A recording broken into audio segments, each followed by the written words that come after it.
Today's piece is a banner from the 1939 premiere of the movie Union Pacific in Omaha. The guest's father, who worked for Union Pacific Railroad, retrieved the banner from a lamp post after the premiere.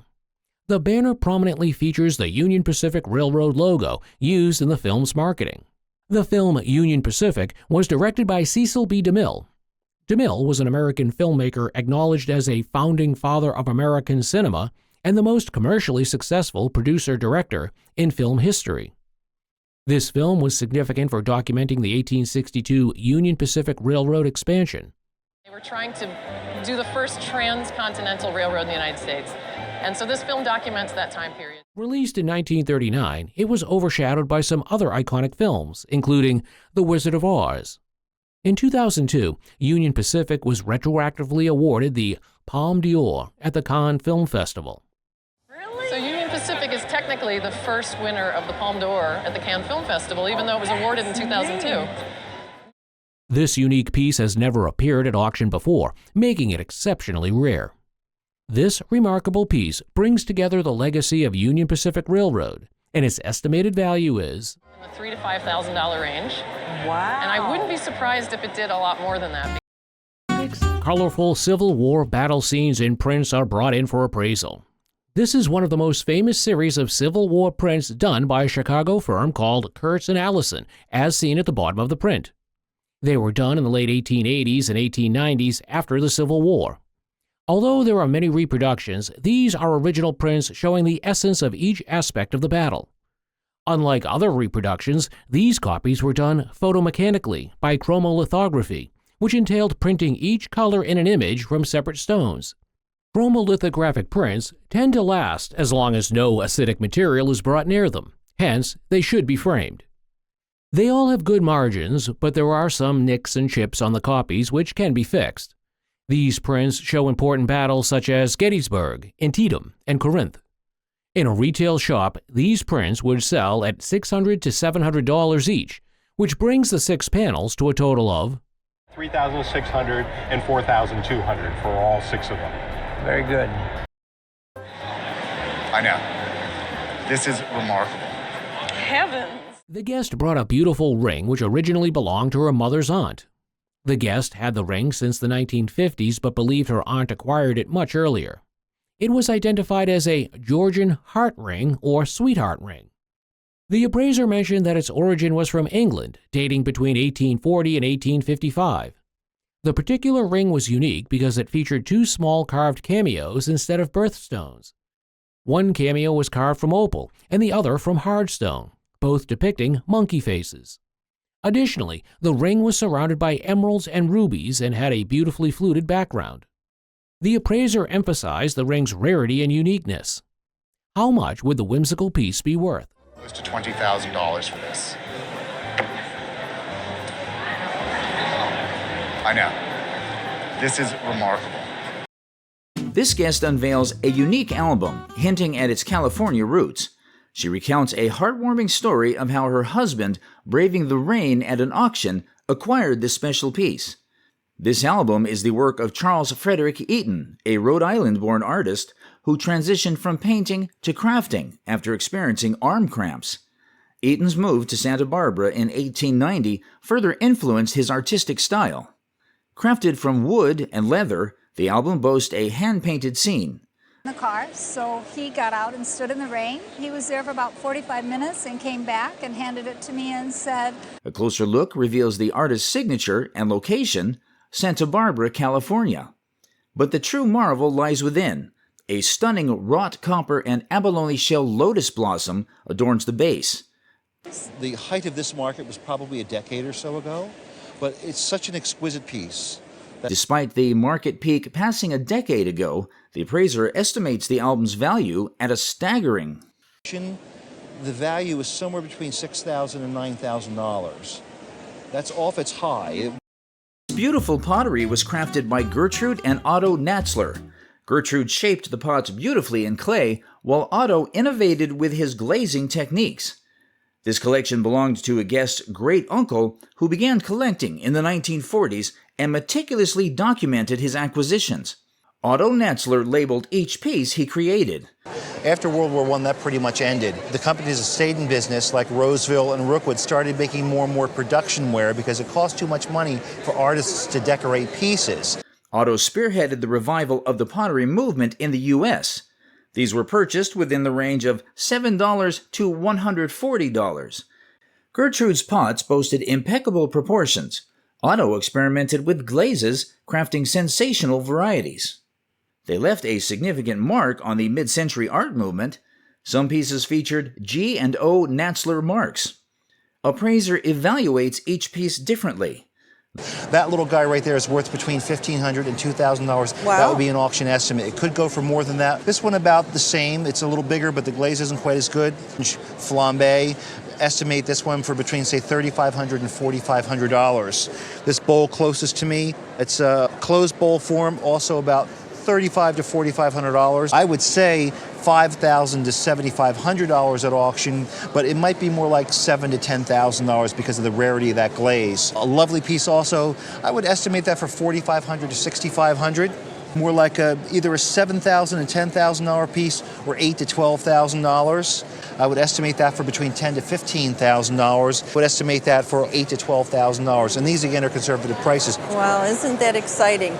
He really loved their work and he got great joy from it. Value of the entire collection ranges from $44,500 to $68,500, but the updated estimate has decreased to $38,500 to $56,500. Mickey Mouse doll with a nostalgic charm and attention was brought by a couple, and the iconic Disney quote was recalled. But it all started with the mouse. Absolutely. Disney's voyage with Steamboat Willie in 1928 created a desire for Mickey Mouse dolls and other merchandise in early 1934. The couple who bought the doll for $400 shared their deep connection with Disney. Nervous at this point. No, that's fine. But I'm just going to leap in. So all the materials are the right sort of kind of materials. The doll was a 1936 Knickerbocker Mickey Mouse doll with thick and long whiskers, separated fingers, and cardboard flock finished shoes. Despite temporal changes, the first 1936 Knickerbocker Mickey Mouse doll exudes timeless charm. I think that probably this would be worth around what you paid for it. You have the heart of an original Mickey Mouse. That works for us. The guest brought the paddles and club he purchased from a barber for $8 to $20 in the 1960s. He thought the paddles were boat oars and the club was a war club. The appraiser identified the objects as coming from the Marquesas Island in Polynesia. The paddles had unique carvings, including an extension at the bottom for pushing off rocks that were made for functional use. They featured Marquesan figures that were believed to protect the owner, a common motif in Marquesan art. The club was made of iron wood called toa, meaning warrior, and is called an u'u. The club started as a war club but became ceremonial, indicating status and power. The appraiser valued them at... These two paddles, they would be $500 to $700 each. And then this club in the center is $1,500 to $2,500. The guest brought in a Tiffany Studios lamp that had been passed down from her great-grandfather, a surgeon in Kansas City. The lamp dates to around 1910, based on its Moorish pattern. This style of lamp was popular during the Art Nouveau era, and the Moorish pattern referenced the decorative elements found in Islamic art and architecture. What truly sets this lamp apart from others was its remarkable condition. Tiffany lamps are known for their beautiful stained glass lampshades, often adorned with prisms that dangle from the lower edge. Unfortunately, these prisms are frequently missing or damaged on Tiffany lamps because they are typically attached with a fragile S-hook. In contrast, the Guess lamp had all its prisms intact, thanks to a more secure reinforcement method. Taking into consideration the lamp's age, design, and excellent condition, the estimated retail value is $4,500, right around there. This stunning drawing was showcased on the show by this guest, who received it as a gift from his friend. This piece dates back to circa 1979. Another item displayed is a letter that was given to the guest by his friend. Contained within this letter are the details of the painting's acquisition, signature, and date. This fascinating piece was produced by Jean-Michel Basquiat, an American artist who rose to success during the 1980s as part of the Neo-Expressionism movement. We know that he is an artist who was largely self-taught, had artistic predilections as a young man, ran away from home, had parents who were of Puerto Rican and Haitian descent. Furthermore, the painting is an oil stick on paper. A painting like this, being one of the works of an innovative artist, exudes class, and at auction it would fetch a whopping price of... I would insure the work for $400,000. We have two artifacts collected in Britain during the Second World War: the shelter top from a Morrison table indoor shelter, and a tail fin from one of the bombs dropped by the Nazis during the war. The guest acquired them from a sale. This, along with 243 other panels, formed from 1947 till 2005 the safety fence at Exeter Speedway. No! Yes, yes. The Morrison indoor shelter was developed and designed by John Baker and named after the then Minister of Home Security, Herbert Morrison. An examination showed that 120 out of 136 people escaped from severely bomb-damaged houses without serious injury.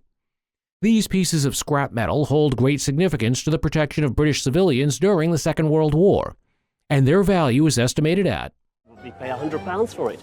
That's all that it's worth, I never thought it would be worth that, but I know there are a lot of people that like a part of it. We were going to cut them up once and sell them to raise money for the... Are you kidding me? I'm not. Oh my goodness. Is it solid silver? It is solid silver. Wow. This piece of silver was handed to the guest by his mother and has been placed on a shelf ever since. It was made in New Orleans, Louisiana, and bears the mark of Hyde and Goodrich, who were retailers in New Orleans. There is another mark on the piece, H, which stands for the name of the silversmith, Adolf Himmel. Moreover, this piece was probably made in the 1850s, pre-Civil War South, when silver trade was at its peak. This is a water pitcher with a great handle that looks like a branch, but fashioned, and also has a lot of greenery and flowers decorating it. For instance, this piece should be insured for... At around $10,000. Whoa. Are you kidding me? I'm not. Oh my goodness. Is it solid silver? It is solid silver. A wonderful lady's wristwatch is presented by the guest. She inherited it from her aunt, who got this incredible piece on her last day at her job.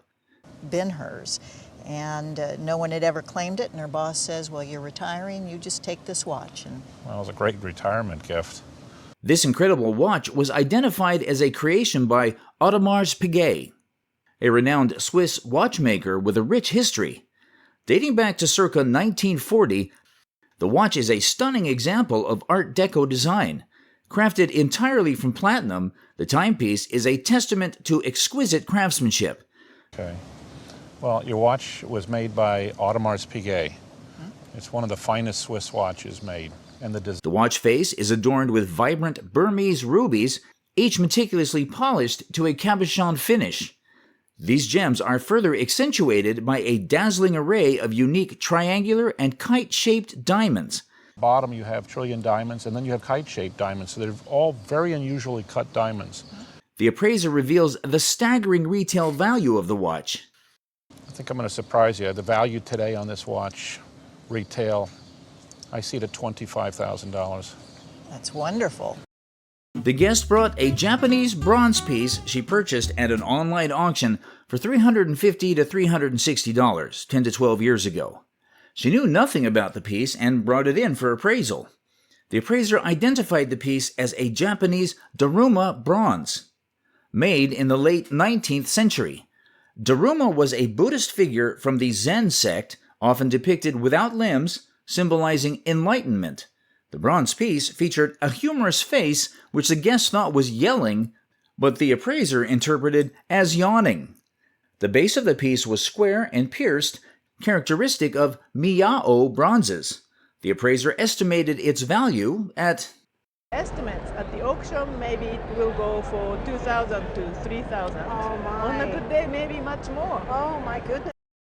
There is no way one wouldn't exclaim after seeing this beautiful lamp. This is a Tiffany Studios lamp that was created in 1906.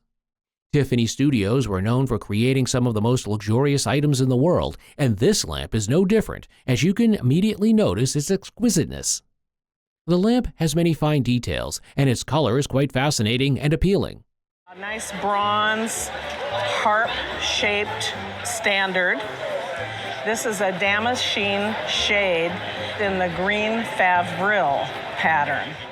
Lamps like this, at the time of their creation, were the cream of the crop among the rich. Because it's a Tiffany Studios lamp, it would auction at the estimated price of $6,000 to $7,000. That would be a retail price. The guest brought in a print she inherited from her grandparents in Indiana. The print was made by the German artist Gustav Baumann, known as Grandma Batten's Garden or Hoosier Garden. Baumann immigrated to the United States as a young man who lived in Indiana in the 1910s, creating scenes of rustic homes and gardens.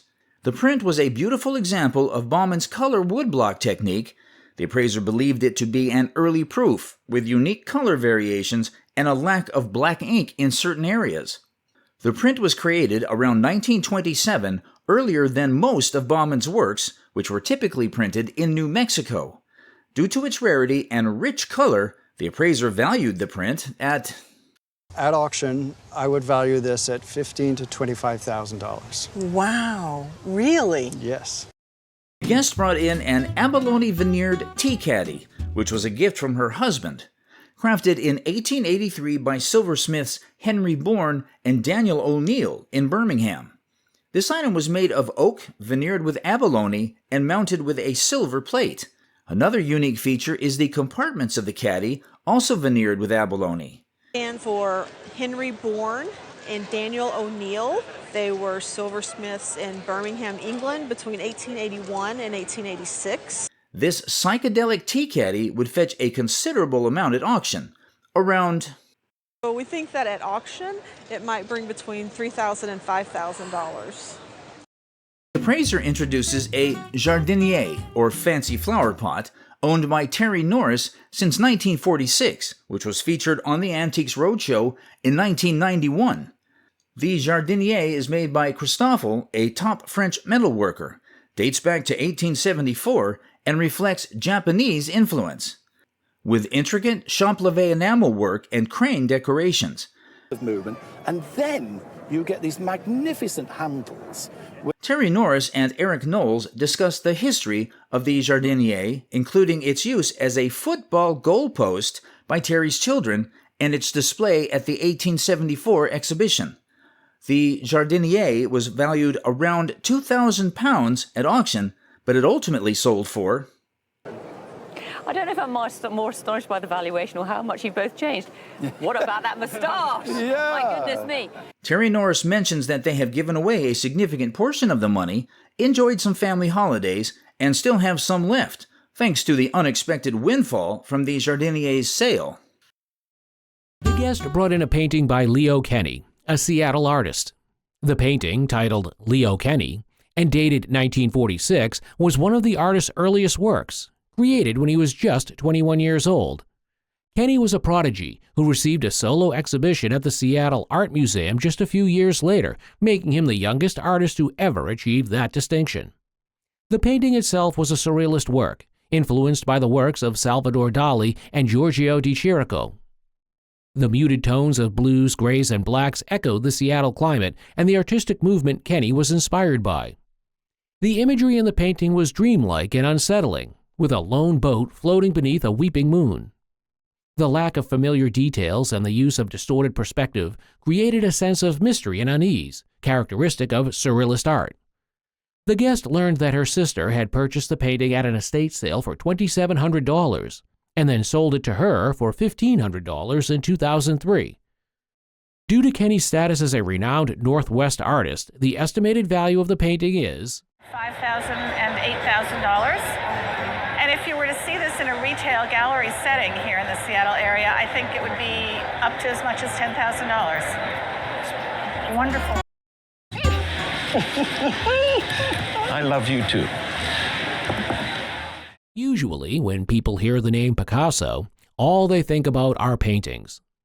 Pablo Picasso, however, the legendary painter, wasn't only bound to the canvas, but also explored other styles of art. I have to admit that it hung over the stove in the kitchen, and all of our kids love the smiley face. One such style of art is these ceramic plates. Typical of Picasso's works, one of the plates has a depiction of Cubism, while the other one has paintings illustrated on it. These plates are powerful pieces and also very well decorated, while the plate that has paintings illustrated on it, being more valuable, would be worth Range of $10,000 to $15,000. I love you too. This is a fine example of Rosenberg pottery, an item made in the 19th century. It was a wedding gift to the guest's grandparents during that era. The colors on this item are phenomenal, with its eggshell porcelain, which is world-renowned for Rosenberg works. It isn't just an ordinary pottery work, but was made in the Art Nouveau style, and despite its age, it's seen to be in perfect condition, with no scratch or damage to it. At auction, this eggshell porcelain item with pretty colors would be worth $750 to $1,000. Wow. Played on the show are 4 wooden bowls brought by this guest, who received them as a gift from her dear friend. These beautiful bowls were crafted by Bob Stockdale, an American woodturner renowned for his use of exotic woods in bowl making. Guys, to start, he took the whole art form to another level. He really has made a big difference in some of his turned bowls. These intriguing bowls date back to the 1990s. The specific types of wood used to create these bowls remain a mystery. However, one of the bowls has a small crack at its rim and in a few other places, placing its value at auction to be... It's broken, it's probably worth a lot less. Or maybe $100 to $300, somewhere in that vicinity. Yeah, well, thank you. Remarkably, the remaining bowls are highly sought after by collectors due to their exceptional craftsmanship, with their auction values estimated to be around... I would say for these three, the 3 in good shape, we're looking at somewhere between $900 and $1,200 a piece at auction. Featuring on today's episode is an Egyptian needlework jacket crafted in Cairo in the 1920s. This item is a vintage artwork showcasing the skill of Egyptian needlework with intricate hand embroidery covering the entire piece. Interestingly, this coat has a cotton base with an inner part lined in silk. This beautiful piece, kept in excellent condition, at auction would fetch Retail in the $800 to $900 category. How lovely. We have on today's episode a status quo tapestry. It was made by the son of our guest. It's a textile art woven on a vertical loom done for a British rock band called Status Quo. Right. But he couldn't move his fingers, no use of his fingers. Right, okay. That's a sad story. On this tapestry are album and song titles of Status Quo. Doing a few things. Tapestry was one thing. Every time we walked through my kitchen, he was... Although the tapestry wasn't completed, we can see the level of skill and determination used in making it. And he would turn the whole frame over, it was on a swing. Yes. And put it through with his teeth. That is... What do you think a tapestry with such masterful craftsmanship and artistic ingenuity would be worth? I think also that you've been very courageous to come and talk about it. So thank you. Thank you very much. Thank you. Let's explore the enduring appeal of World's Fair memorabilia through 2 noteworthy posters. The first, an unofficial poster for the 1962 Seattle World's Fair, offered a unique perspective. Designed by Earl Duff, an artist who worked for the Space Needles builders. The poster placed the viewer 100 feet above the ground, gazing out at the Seattle skyline dominated by the fair's iconic tower. This captivating view, along with its unofficial status, made the poster more rare than the official ones, with an estimated value of $600 and $900. The second poster transported viewers to the 1939 New York World's Fair. This rare design predated the fair's opening by 2 years, showcasing the Trilon and Perisphere structures even before they were built. The poster's early design date significantly contributed to its rarity. While a larger version of this poster typically fetched more at auction, the smaller version here had never been auctioned before. The conservative auction value for this poster is $2,500 and $3,500. Nico, these posters are beautiful representations of 2 great events. Thanks for sharing them with us. It's a pleasure. This guest, a contemporary furniture maker, unveils a captivating chest. Bequeathed by a friend, the chest's true origin remained a mystery. For Tansu, and I build secret compartments into everything that I built. The card that came with it said it was a 1740s Queen Anne apothecary. This intricately designed piece is a Chinese medicine chest crafted by a skilled cabinet maker between 1720 and 1750. But in fact, they're broken up into compartments that have all kinds of other things going on. Right. Deceptive drawers and sliding panels reveal a world designed for a pharmacist. It really is made of a wood that is not teak, not paduk. It's a wood called Wang Hua Li. Beautiful wood? The beautiful wood, Wang Hua Li, is a rarity outside Chinese cabinetry. European-style mounts and Baroque design elements hint at a fascinating journey.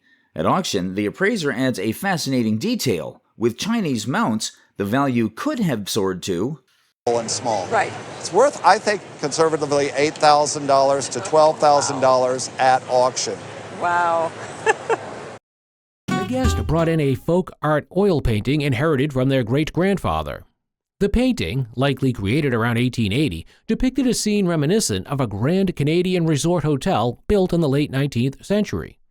The figures, clothing styles, and the leisure activities depicted, like picnicking, supported this interpretation. The painting lacks a perfect perspective, a characteristic of folk art created by untrained artists. Despite this, the painting was in good condition with minor cracks on the surface called craquelure. The original story of the painting, purchased in a bar around 1900 by a teetotaler, remained a mystery for the family. Given the painting's style, subject matter, and age, the estimated value is in the $8,000 to $12,000 range. Oh, wow, fun! Yeah. The guest brought a pocket watch made from wood and metal from Van Cleef & Opals for appraisal. Van Cleef & Opals was a French company known for making quality watches, especially for Hollywood or movie stars. This watch was made during the Art Deco period in the early 1930s, when Van Cleef was at its peak. It is a manual wind Swiss movement made for a man, which is rare, because they are usually made for ladies as mini purse watches that open and close. However, this watch is made of wood for a man and has an estimated retail price of $4,000. Oh, okay, awesome. This is a treasured heirloom gifted to the guest's ancestor, who was an admiral. Ancestor of mine who was an admiral. Stolen from Napoleon. On his way to Elba. Wow. Does it tie up date-wise? So this is 1814. Yes. The box was stolen from the great French Emperor Napoleon Bonaparte. He was the leader of the French Republic as first consul from 1799 to 1804, and then Emperor of the French from 1804 to 1814. The box is a campaign box used to keep medals and jewelry, dating back to the early 19th century. It bears the Triumph of Love sign and is made from thoya wood from the Atlas Mountains, with a silver plating that indicates high quality, though not as high as one might expect from the emperor. Presented with a letter indicating the provenance of the family, until it is proven to have belonged to Napoleon, this box is only worth $2,000 to $3,000. Which would be nice. This item is a dream come true for many baseball fans and collectors. It's an away jersey and pant belonging to baseball legend Willie Mays. This uniform was used by Willie in the 1961 season, and despite being over 30 years old, the uniform has still maintained top quality. Grading generally is on a 1 to 10 scale.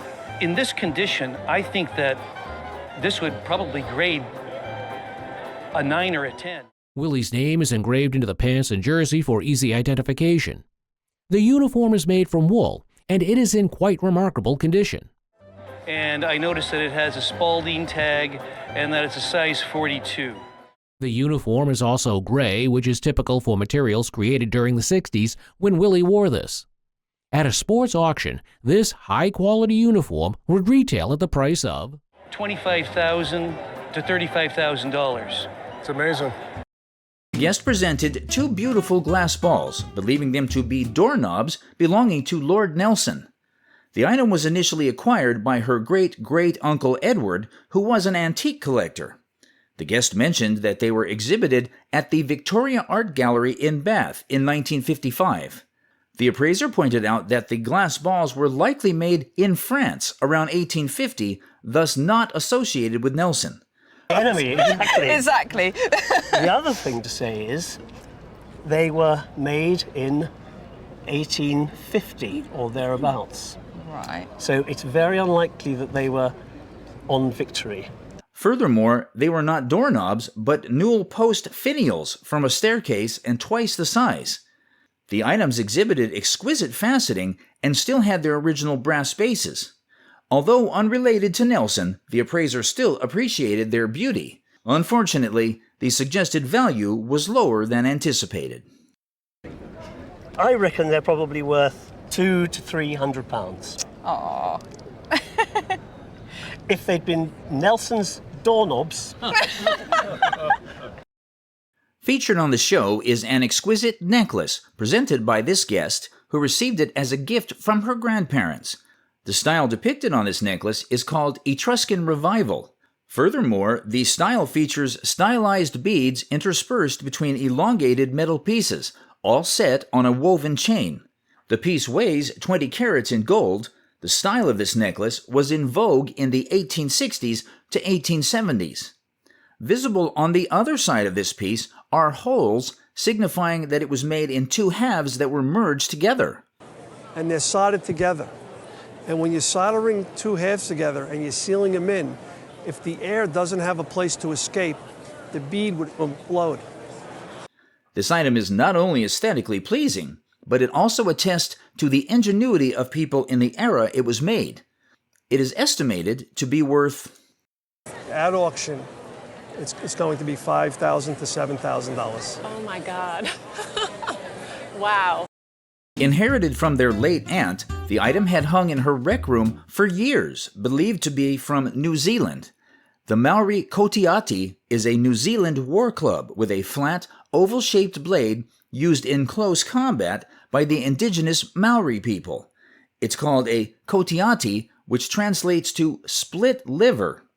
It's a close combat weapon with a flat oval-shaped blade, usually crafted from wood or whalebone. The lobes are crafted from whalebone with abalone shell intricately inset. A mythological creature is depicted below, adding a touch of mystique to the piece. In the weapon's center was a thong, preventing it from slipping in battle. In battle, the kotiati delivered devastating blows with swift precision. The kotiati symbolizes Maori tradition and legacy. Its history, significance, and craftsmanship are precisely what the appraiser values the item for. At auction, this item could be expected to fetch between $12,000 and $15,000. Wow. This bottle sat on guest grandfather's bar, among many others. When the statue is tipped back, it's hollowed out and used to hide his pistol. Bottle is a fantastic piece of bar advertising. Guest thought the statue was more expensive, but to her surprise, Bottle is the rare piece. Traditionally, in the advertising world of the liquor collectibles, whiskey is not... Whiskey collectibles weren't as popular as beer in the past, but now, with the rise of craft whiskey, the tide is changing. In an auction, the pair might bring somewhere between $1,000 and $1,500. Okay. The bottle is worth about $600 to $800. Okay. And the statue somewhat less. Okay. I'm going to be hearing from my cousins, I'm sure. The guest brought in a strange-looking object they inherited from their aunt. It is identified as a Chinese wine vessel made of bronze around 1100 BC. The vessel had 3 tall legs to elevate it from the ground, allowing heated wine to be poured from the spout without burning the user. The craftsmanship and intricate details indicated that this was a valuable object owned by a person of wealth and influence. The decorative elements on the vessel depicted a stylized water buffalo with horns. An inscription underneath the buffalo served as a mark of authenticity by the people who created it. The green patina on the bronze confirmed that the vessel had been buried as part of a tomb, likely placed there with other precious items to accompany the deceased to the afterlife. Given the rarity and historical significance of the piece, the estimated value is $10,000 to $15,000 range. I'm going to be hearing from my cousins, I'm sure. a wax doll that originally belonged to this guest's great-grandmother. Its manufacture date can be traced back to around 1853. The doll has its original box and clothing. This is an English poured wax doll, meaning it is made of solid wax. Some dolls have a composition base with wax over it, but this doll is entirely solid wax. Made in England, the doll's exact maker is unknown, as checking for marks risks damaging it. I don't know for sure who she is. Sometimes there's a mark on the leg. The doll's condition is excellent, and its outfit is all original. Given its excellent preservation and originality, the doll is appraised at $1,500. This woman brings in a large jug filled with history and tradition to be appraised. She explains that the jug belonged to their great-grandfather who lived in northern Washington County, Georgia. This amazing alkaline glazed pottery in this area was traditionally made by African-American slaves. Washington County, Georgia, and it's so nice to come to a region and see an indigenous piece. I was startled to see the size. Interestingly, the jug is inscribed with the name of the potter, James Bussell. It is decorated with figures jumping over a broom, an African-American tradition seen at celebratory events like weddings. Despite some damage, including a missing handle and cracks around the spout, we usually know very little about the potter and very little about what its capacity is other than we know from its size. Given its rarity and overall good condition, the appraiser estimates the jug's value to be between... To auction, I would estimate its value to be $40,000 to $60,000. Oh! Well, that was a nice surprise, right? Splendid. Yes. Not bad for just a blanket. A vase of grace with colors that chase. It lights up the space with a timeless embrace. A woman recounted how her mother-in-law worked as a housekeeper for Mr. and Mrs. Hall. In the 1950s, Mr. Hall, the first superintendent at Howe Caverns, passed away. Mrs. Hall then allowed the housekeeper to choose items from the house. Among the items, she acquired a special vase. Mrs. Hall allowed the housekeeper to choose items after antique dealers had their pick. The housekeeper chose a vase. Years later, the woman feared the cat would break the vase. In response, she offered a blanket in exchange for the vase. The vase, a Quoizel made around 1920 in New York, featured shiny, colorful glass with green feather-like patterns, a sparkling surface, and a wavy edge. While examining the condition of the item, the appraiser said, Worth about $1,500. Oh! An English cane-back chair, discovered by our guest in an antique store in Canada. This item features beechwood without maple, confirming its authenticity as an English version of cane-back chairs. It also boasts a carved crest rail and a carved lower stretcher, qualifying as a high-styled version. Despite having its feet cut off, reducing its height, this creative piece of furniture, nicknamed the William and Mary chair, would auction at... You want to know how much it'd be worth if it were American? Yes. You would? Okay. About $250,000 if it were a Boston 1710 version. This family treasure was passed down from great-grandmother to her son, then to their uncle, and finally to them. In the late 19th century, the Mount Washington Glass Company produced exceptional glassware, both decorative and practical. This is a sweetmeat jar, primarily used for candies. It features a piece of Mount Washington glass designed by Frederick Shirley of Mount Washington Glass. This is a starfish pattern. The starfish's jeweled area has 3 sections, each with a subtle hobnail underneath, blending into the glass. They were typically made of colored glass, often with intricate designs or hand-painted decorations. This is a silver plate handle. Initially named Albertine glass after the founder's daughter, Frederick Shirley, it was later rebranded as Crown Milano. Mesmerized by its elegance, the appraiser valued the item. We're able to get this cleaned up. This is a comfortable piece at $2,000. Today on the show, we are presented with a delicate vase by our guest who acquired it from her father. This piece is a Minton vase crafted using the pot-sous-pot technique. He picked it up, thought it might be worth something, brought it home, and brought it to my mother, and she washed it off and then could see. Process that involves applying slip onto a pottery surface to create intricate, delicate designs. Upon inspection, the front of the base bears the signature LB, representing Lawrence Buck, an American architect, artist, and landscape painter associated with the American arts and craft movement. The vase's date, 1873 to 1891, is clearly visible at the bottom. The intricate design of this piece is truly eye-catching, and it is in pristine condition, placing its auction value at around... It would probably be estimated between $1,500 and $2,500. Okay. Guest snagged a pocket watch for a mere $100. The watch, a minute repeater, is a horological marvel from the turn of the century.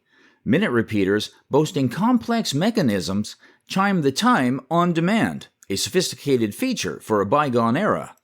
5 years ago at a estate sale. I bought it because I thought it was so unusual with the portrait on it. This particular minute repeater is crafted in gold, adding to its value and reflecting the luxurious taste of its original owner. In today's retail market, a minute repeater of this caliber could fetch a staggering... In the market we're in now, a minute repeater in gold in this size from the turn of the century would probably bring, in the retail world, somewhere in the $4,000 price range. Amazing! This exquisite soup tureen passed down through generations. The guest inherited this amazing piece from her great aunt. It is identified as a rare 18th century French piece, crafted in Paris around 1774. Most French silver of this era was melted down during the Revolution, making this tureen a true survivor. On the cover, all of these vegetables here were cast from life. You see a parsnip, a wonderful open pea pod with... Its intricately designed cover features incredibly lifelike vegetable sculptures, a parsnip, a bursting pea pod, an artichoke, and even a pickle. It's extremely beautiful and very, very rare. I notice here, this is interesting. Interestingly, the guest also has the details of all the previous appraisals. At the auction, this phenomenal French soup tureen is estimated to fetch a staggering... In beauty is going to sell today at auction for at least $30,000. Really? Yes. The guest presents a gorgeous doll with its belongings. Firstly, the appraiser noticed a letter dated 1922 sheds light on its history. The letter mentions a remarkable lady doll with an extensive wardrobe. This doll was identified as Dolly Varden, a cherished possession of her great-grandmother, Thirza Gammons. Clothes, her parasols, her boots, handbags, letter racks, books for her travels. Very, very fine doll of the period. It is likely a creation of the late 1860s. This incredible doll has a beautiful face and paperweight eyes and was similar to the Barbie of its time. It is joined by a smaller companion doll, also dating from the same period. Winner in a raffle.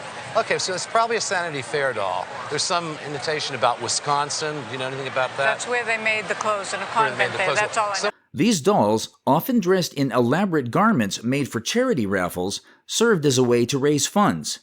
The appraiser estimates Dolly Varden with her wardrobe to be a remarkable... You should probably conserve her, put her in acid-free paper. With all her clothes and accessories, she's worth between $20,000 and $30,000. Wow. I mean, she's a very lucky young lady. An exquisite Regency gentleman's secretary bookcase, crafted from rich mahogany veneers, its elegant design, ebony details, and classical pediments reflect the early 19th century. The guest's grandmother bought it in the early 50s from a New York antique store. Upon closer inspection, its hidden treasures are revealed. Orderly bookshelves, a writing surface with original leather, and sleek brass mounts. Its Grecian design, once considered avant-garde, still exudes sophistication. With its original wavy glass and impeccable condition, its value far exceeds its initial $750 appraisal. Its insurance value is now estimated at around... Probably put this on at the $15,000 range. Wow. Yeah. So you need to bump that up a little. I may need to bump up some insurance. The guest brought in an Ottoman Turkish horse blanket, a rare and valuable textile piece. It featured metal thread embroidery on velvet. The value wasn't only in the embroidered design, but also in the backing material. The backing material was a Central Asian silk peacock fabric, highly prized by collectors today. Ironically, this fabric was once considered only suitable for use as a backing material, but here it was the main attraction. This piece was estimated to be... This piece is probably worth about $1,000. And the reason it's worth $1,000 is if we look at the back. Guest brought a Haywood Wakefield furniture, a company known for its wicker and blonde furniture. The table dated back to around 1910 to 1915 and featured a basket weave wicker design with an Empire Revival base. It was in incredibly good condition, with its original finish still intact. The guests purchased the table for a mere $10, a steal considering its true value. A minor staining issue could be easily addressed by adding color and rubbing it in. The appraiser valued the table at... Valuation today, probably in the neighborhood of conservatively $1,200 to $1,500. You're kidding me. This artifact dates back to the 19th century. Our guest acquired the piece from his grandmother. This artifact is a beer stein used to advertise the beer Gambrinus. Gambrinus is a beer brewed in the Czech Republic at the Pilsner Urquell Brewery. It is one of the most popular beers in the Czech Republic. A beer stein used to advertise one of the most popular beers in the Czech Republic in the 1880s would be valued at about... Real competition. You could certainly bring $2,000 to $4,000 and who knows, maybe a little more. Can't believe it. A collection of jewelry was showcased on the show by our guest, who received the items as gifts from her mother-in-law. These exquisite pieces originate from China. One standout item is a mirror, masterly crafted from nephrite jade. The mirror comprises two components, a garment hook and a plaque from a scepter known as a ruyi. At auction, this relic from a bygone era is estimated to be worth for $20,000. Whoa, okay. Next, we have a bracelet made of white jade, featuring a central plaque. This beautiful bracelet is expected to command a high value of $2,000 or $3,000. Wow, thank you so much. A look at this doll takes us through a journey of childhood, where we were still just innocent. This French-made doll from the Jumeau doll factory was passed down through this guest's family. An early Jumeau work, referred to as Émile Jumeau, it is quite remarkable for being completely original from head to toe. The hat, dress, and shoes are all factory original. The shoes are even marked by the Jumeau doll factory.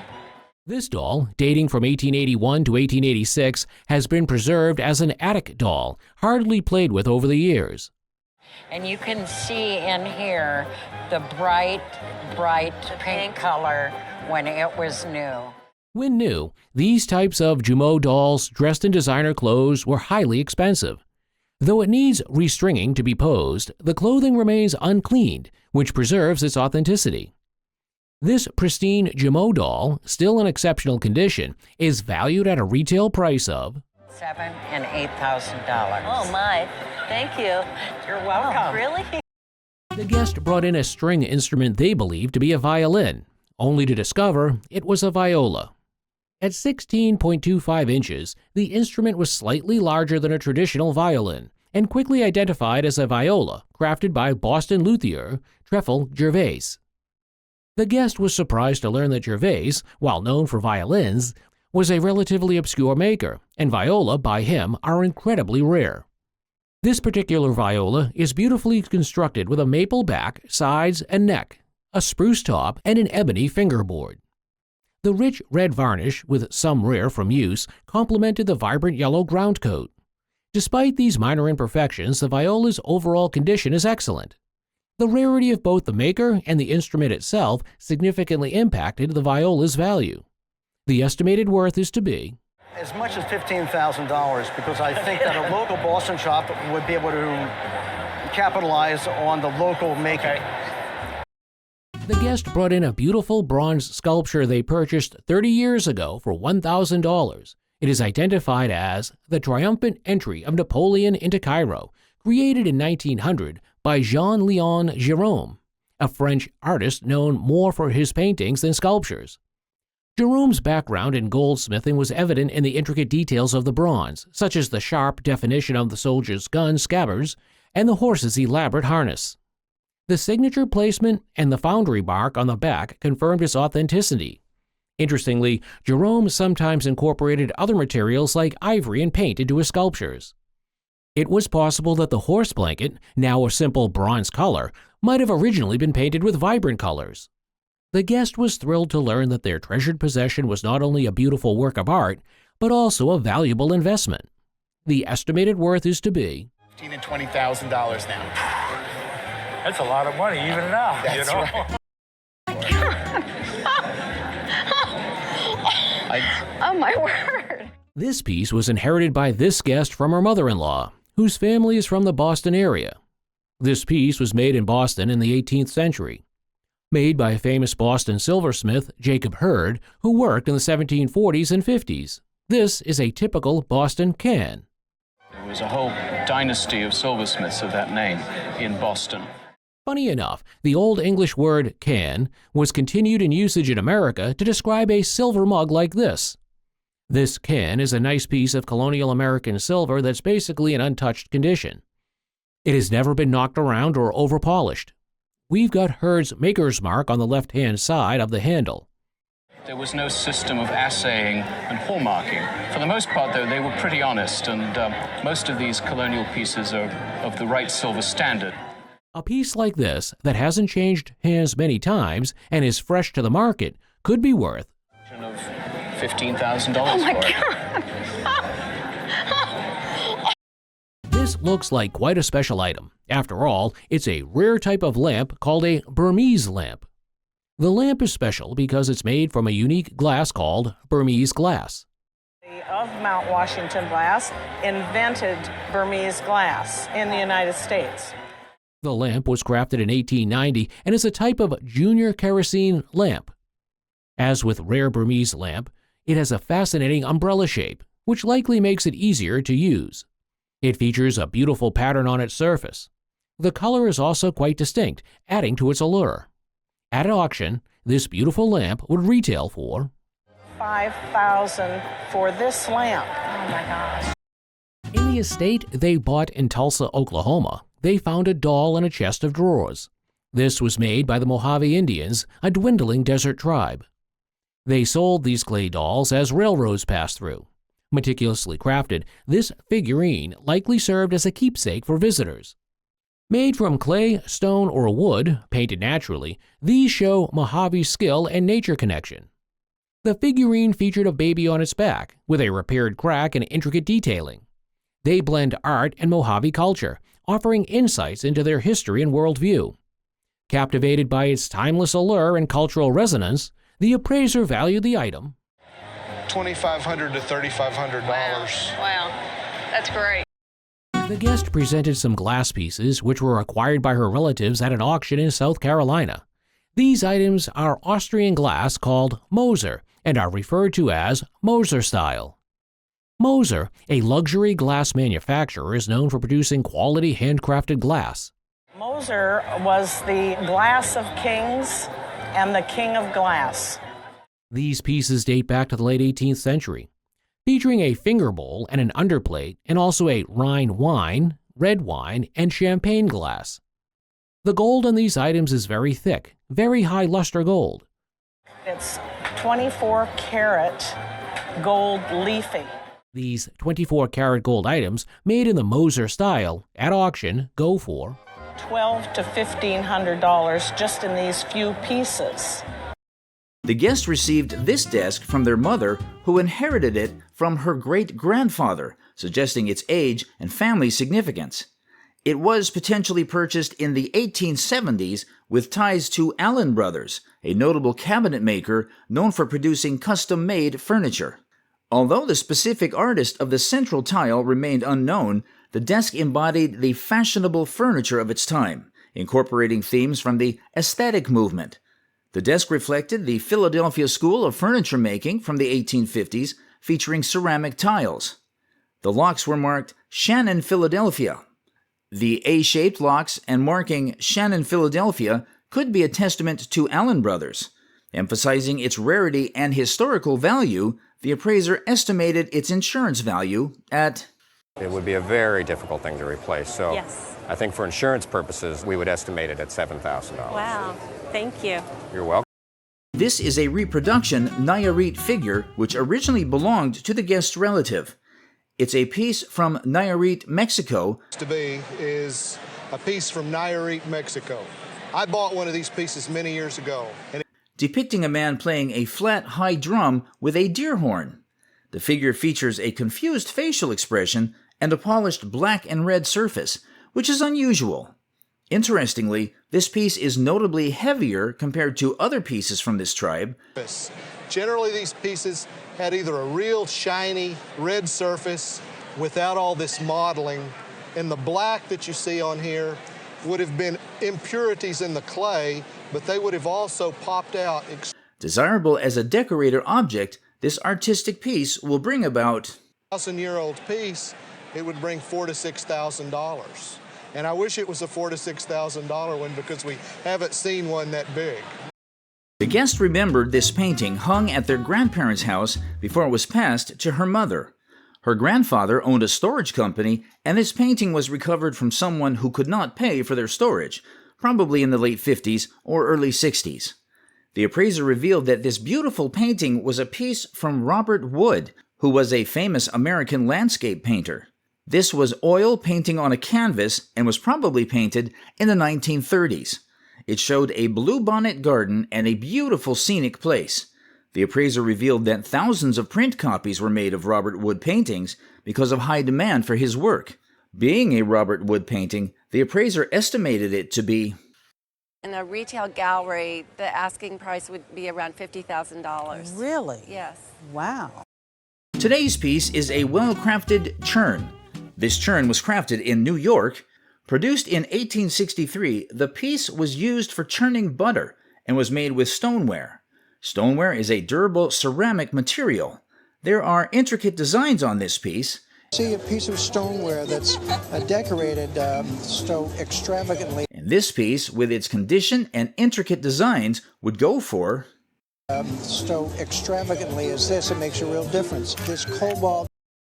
The guest brought in a copper kettle they and their spouse bought together nearly 30 years ago. They currently use it as a firewood holder, but it was identified as an apple butter kettle. These kettles were traditionally used for boiling down applesauce into apple butter, a staple food for Pennsylvania Germans. These kettles were made from sheets of copper, often imported from England. The kettle itself was constructed with dovetail joints similar to how furniture was built. The kettle had 3 legs, designed to rest near a fireplace, and a large handle for lifting it with a crane. A particularly interesting detail was the maker's mark, J.P. Schaum, from Lancaster, Pennsylvania, which was rarely seen on such kettles. While the guest had no idea of the value, due to its good condition and maker's mark, it is estimated to be worth $2,000 today. And very important because it is a marked piece. Appreciate you bringing into harmonious blend of Spanish influence and indigenous artistry, the Navajo Sarape was brought to the show. It was discovered folded on a daybed in a northern Maine wilderness camp that was acquired by the guest 30 years ago. This particular weaving was likely crafted between 1878 and 1890. Pattern emerged in the American Southwest in the late 1700s, but disappeared by 1900. These banded stripes of brown and indigo blue are characteristic of Navajo Sarapes. It was not made for trade, showcasing indigenous cultural significance. A testament to its quality and rarity, its auctioned value is... On a really bad day, this textile would be worth $350,000. On a good day, it's about $500,000. Oh my God! Guest acquired this remarkable piece at an estate sale for less than $5. She was drawn to its textile charm despite its imperfections. The appraiser revealed its origins at the 1851 Crystal Palace exhibition in London's Hyde Park, a showcase of industrial prowess during the Victorian era. Crafted by Mr. Underwood of Oxford Street, London, the woolen table cover boasted ornate ornamentation, including the coat of arms of Great Britain. 232 copper plates were used to make this grandeur piece, contributing to its color palette. Look at the exquisite mastery done on this piece.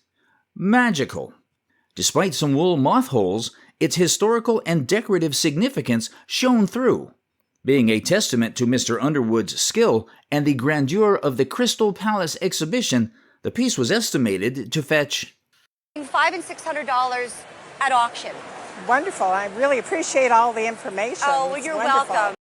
This rare artifact belongs to a Queen of England.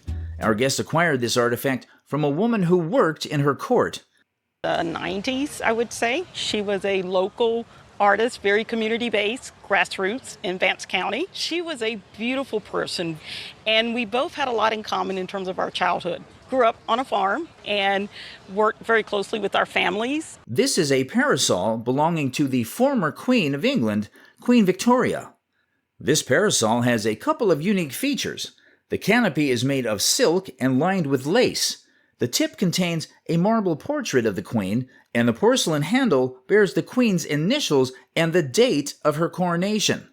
The metal ribs indicate that the parasol was created by Samuel Fox and Company. A parasol of such design, used by the late Queen of England and kept in excellent condition, at an auction would fetch about... I would estimate the small piece at probably $2,000 to $3,000.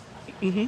The centerpiece, I would estimate at $3,000 to $4,000, and love this. And I would estimate this at between $4,000 and $6,000. Okay.